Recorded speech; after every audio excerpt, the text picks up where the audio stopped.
अस्सलाम वालेकुम फ्रेंड्स, मेरा नाम है सुमेर और आप देख रहे हैं सभी सुमेर यूट्यूब चैनल। दोस्तों, आज हम बात करने जा रहे हैं ड्रामा सीरियल चुराहा के बारे में। ये ड्रामा पाकिस्तान में और भारत में बहुत मकबूलियत हासिल कर चुका है और बहुत लोग इसको पसंद करते हैं।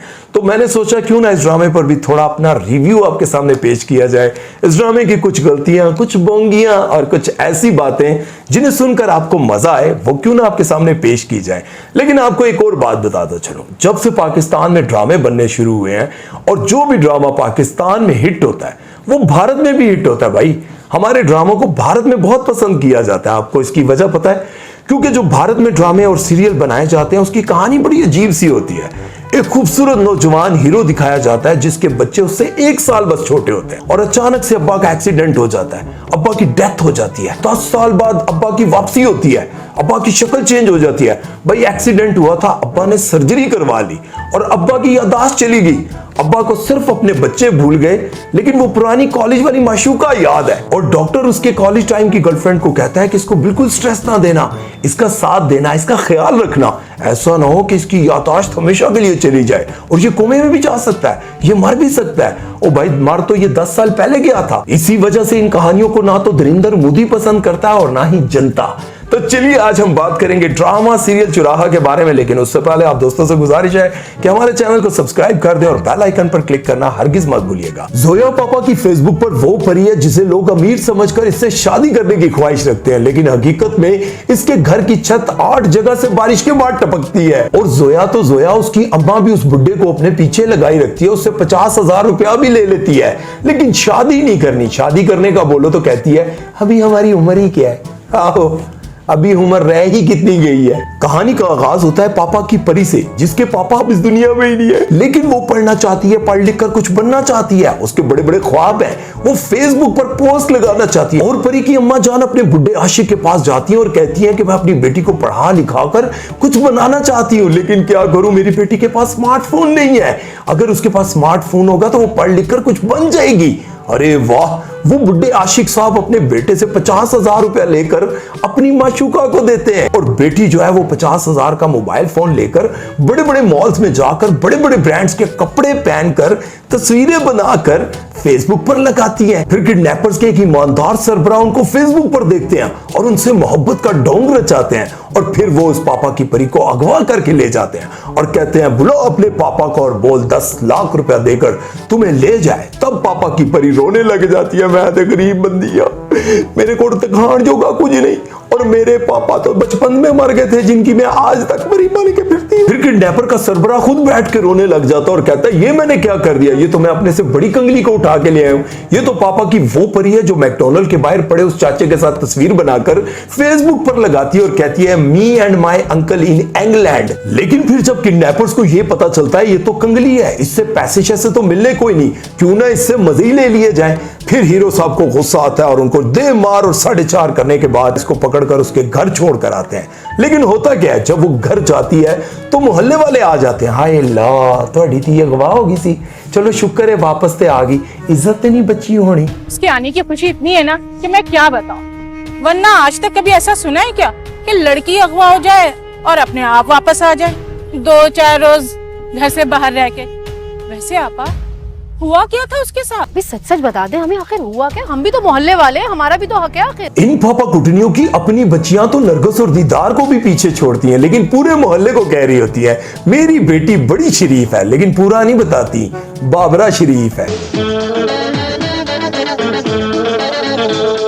ये सारी गली सड़ी बातें सुनने के बाद जोया की फुप्पो का हो जाता है इंतकाल और उसके बाद उस बुढ़े आशिक को मौका मिल जाता है कि वो जोया की अम्मा के पीछे हर वक्त फिरता रहे और सोचता रहता है कि काश जोया की अम्मा एक दफा मेरे पर प्यार की नजर डाल ले। और डायरेक्टर साहब, अगर आपने ऐसी आंटी दिखानी थी जिसके पीछे पूरा मोहल्ला आशिक हुआ हो, थानेदार आशिक हुआ हो, भाई फिर कोई कुड़ी तो फिट सी डालनी थी, जैसे कि हदीका के आनी, इफत उमर या फिर हम सबकी फेवरेट मतीरा को। क्यों जी, क्या कहते हैं? वैसे आंटी तो फिट लगती ना वो। और जुनेद जब जोया को आजाद करके उसे घर छोड़ता है तो जोया अपने घर के अंदर जाके रोने के बजाय बाहर गली में ही अपने गेट के साथ लग के ऊंचा ऊंचा रोने लग जाती है, ताकि मोहल्ले में जिसको नहीं भी पता उसको भी पता लग जाए कि तेरे को कख नहीं बचया। और एक और इस ड्रामे की अजीब बात, जुनेद साहब के हाथ में सुराख हो जाता है और अगले दिन मैयत उठाने के लिए हाथ बिल्कुल ठीक ठाक, जबकि अर्तुगरुल ड्रामे में दिखाया गया था कि अर्तुगरुल के हाथ में कील लगती है और उस जख्म को ठीक होने में 1 साल लग जाता है। फिर जुनेद साहब का एक्सीडेंट होता है और दिखाते हैं रोड पर खून ही खून। लेकिन अगले दिन जब दिखाया जाता है हॉस्पिटल में बड़ा फिट हेयर स्टाइल बना हुआ है, जुनेद साहब सामने आकर ऐसे बैठते हैं, पट्टी तो दूर, ना कोई जख्म ना कोई निशान। वाह भाई। वैसे अगर इस ड्रामे में सबसे ज्यादा शार्प और समझदार दिखाया तो वो जुनेद की बहन को दिखाया है, जब उसका आशिक उसको बरगला कर ले जाता है और सोचता है इसके साथ कुछ भी कर दूंगा। जब उसको पता चल जाता है कि मेरा बॉयफ्रेंड मुझसे प्यार नहीं करता बल्कि मेरे जिस्म से प्यार करता है, तो वो बड़ी समझदारी से कहती है मैं पहले वॉशरूम हो, और वॉशरूम जाकर अपने भाई को कहती है भैया मुझे माफ कर देना, लेकिन मैं अपने बॉयफ्रेंड के हाथों फंस गई हूं, मुझे आकर बचा लो। और फिर वो सुल्तान राय की तरह वापस साथ से आता है और कहता है मेरी पैंट दा दुपट्टा वापस कर। वैसे लड़कियों को इसी तरह से समझदार होना चाहिए, जब भी वो इस तरह के किसी हवस के मारे दरिंदे के साथ फंस जाए तो उसके कदमों में बैठ के माफिया मांगने के बजाय खुद को किसी समझदार तरीके से बचाने की कोशिश करें और किसी को हेल्प के लिए बुलाएं, ना कि उसके कदमों में बैठ के माफिया मांग रही हो मुझे छोड़ दो मुझे छोड़ दो, तो वो कहेगा बीबी आई क्यों से मेरे नाल थे। और जुनेद को दिखाया है कि वो लड़कियों को अपनी मोहब्बत के जाल में फंसाता है और फिर उनको अगवा कर लेता है और फिर उनके घर वालों से भारी रकम लेकर उनको छोड़ देता है।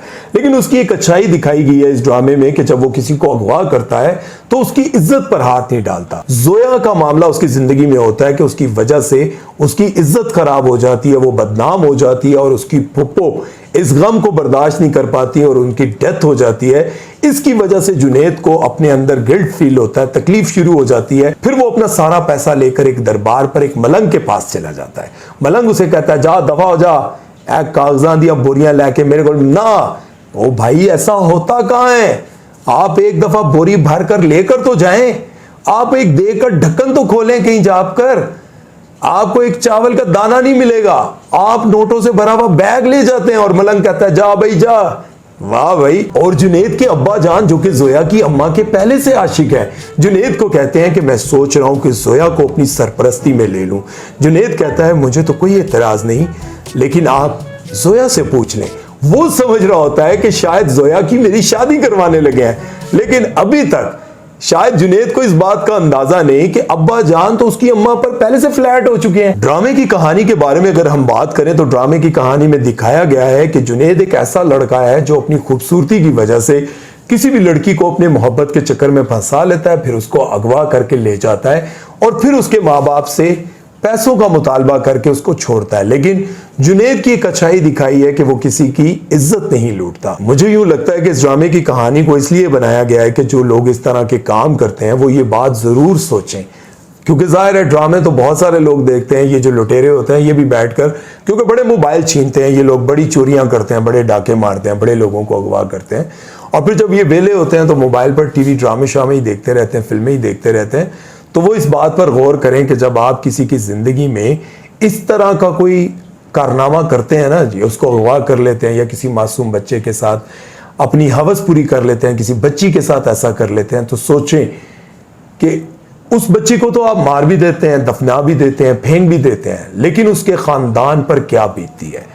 जिस बच्ची के साथ आप ऐसा करते हैं कि वो किस कर्ब से गुजरती है। आप अपने बच्चों को हमेशा, पहली बात है टीवी और इस तरह की फिल्मों और इन चीज़ों से दूर रखें, लेकिन अगर आपके बच्चे ये ड्रामे और ये फिल्में देखते हैं तो उनकी साथ तरबियत करें कि देखो इसका अंजाम क्या है। ये एक एक लड़की से 10-10 लाख रुपया ले लेता है, उसके वालिदैन से 20-20 लाख ले लेते हैं, लेकिन इनकी जिंदगी में सुख नहीं है, चैन नहीं है। तो आज के लिए इतना ही जी, फिर मिलेंगे नेक्स्ट वीडियो में। उम्मीद करता हूं आपको वीडियो अच्छी लगी होगी। अपना बहुत सारा ख्याल रखिएगा और सुमैर चौधरी को दीजिए इजाजत। अल्लाह हाफिज।